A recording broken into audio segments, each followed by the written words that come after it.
काम करें। असल में इरफान भैया से मैं कह रहा हूँ चाहिए मंगा दो ताकि तारीफ और तौसीफ दूसरे अंदाज की हो। बहरहाल आइए,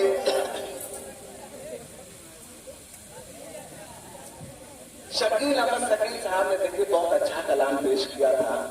अब मैं एक नाम है मोहम्मद अरफात, ये एक बच्चा है जो तकरीर करना चाहता है।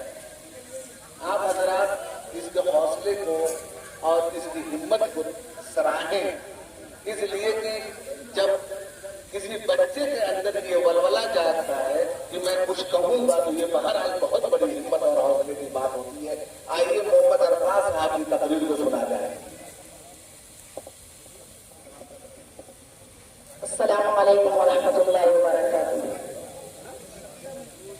नहमदुहु व नसल्ली अला रसूलिल करीम, अम्मा बाद। ए खाक वतन अब्दु वफाओ कसीला दे, ए खाक वतन अब्दु वफाओ कसीला दे, मैं टूटती सांसों के वसीलों पे खड़ा हूँ। मैं आप हजरात का शुक्रगुजार हूँ कि मुझ जैसे एक अदना से तालिब इल्म को यौम आज़ादी पर कुछ बोलने का मौका दिया। हमें बेहद खुशी हो रही कि आज 15 अगस्त यौम आज़ादी का दिन है। हमारे उलमा इकराम, बुजुर्गों और बुजुर्गों ने अपने तन मन धन और जान की बाजी लगाकर इस मुल्क को अंग्रेजों की गुलामी से आजाद कराया है। उनकी कुर्बानियों के नतीजे में आज हम सब तिरंगा लहराकर शान और शौकत के साथ और ये मुशान जश्न आजादी मना रहे हैं। आज से 77 साल पहले ये मुल्क सात समुद्र पार से आए हुए तन के गोरे और मन के काले अंग्रेजों का गुलाम था।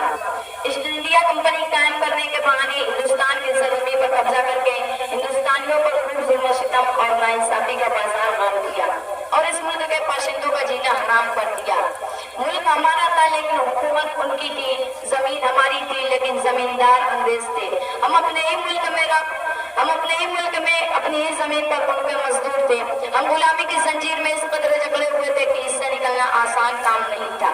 चुनांचे वक्त ऐसा भी आया, हिंदू मुस्लिम दोनों मिलकर एक ही प्लेट में खाना खाया और मुल्क की इत्तेहाद और इत्तेफाक का मुजाहिरा किया।